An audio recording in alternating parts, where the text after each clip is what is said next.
Au Mexique maintenant, le président Enrique Peña Nieto va présenter dans les prochains jours sa réforme la plus cruciale, celle du monopole pétrolier Pemex. Un grand bouleversement qui devrait passer par des modifications de la Constitution. L'objectif est double, accélérer les explorations en mer grâce à des investissements privés, mais aussi faire le ménage dans le groupe accusé de corruption et d'incompétence.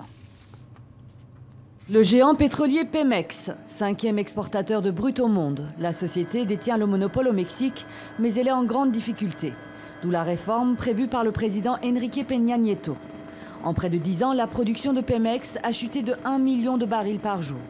Le Mexique a d'immenses réserves de pétrole, mais elles se trouvent en eau profonde.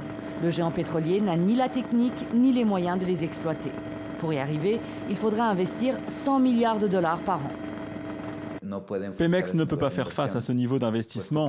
Déjà aujourd'hui, il existe des problèmes pour faire face au niveau d'investissement nécessaire pour les 2,6 millions de barils. Le pétrole finance un tiers du budget du Mexique. La réforme de Pemex permettrait donc de relancer la croissance du pays et pourquoi pas dépasser même le Brésil, la première économie d'Amérique latine. Pour le président Peña Nieto, il faut ouvrir la société aux investisseurs privés. Et pour cela, il faudra réformer la Constitution. Vous avez deux solutions, soit la mise en œuvre de formules audacieuses, comme l'ont fait d'autres économies, pour pouvoir combiner capital public et capital privé pour atteindre les niveaux d'investissement nécessaires, soit les Mexicains vont se demander quelle partie du budget national nous jetons à la poubelle via le secteur pétrolier. Pour l'opposition de gauche, l'État veut purement et simplement privatiser Pemex. Pour contrer la réforme, elle demande la tenue d'un débat et l'aval de l'ensemble des Mexicains.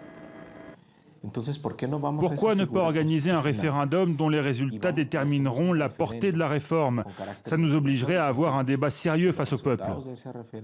Dans l'histoire du pays, Pemex est un mythe. Un géant issu de la nationalisation des puits de pétrole en 1938.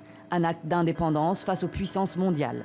Pour Enrique Peña Nieto, privatiser la compagnie, ne serait-ce qu'en partie, sera loin d'être simple.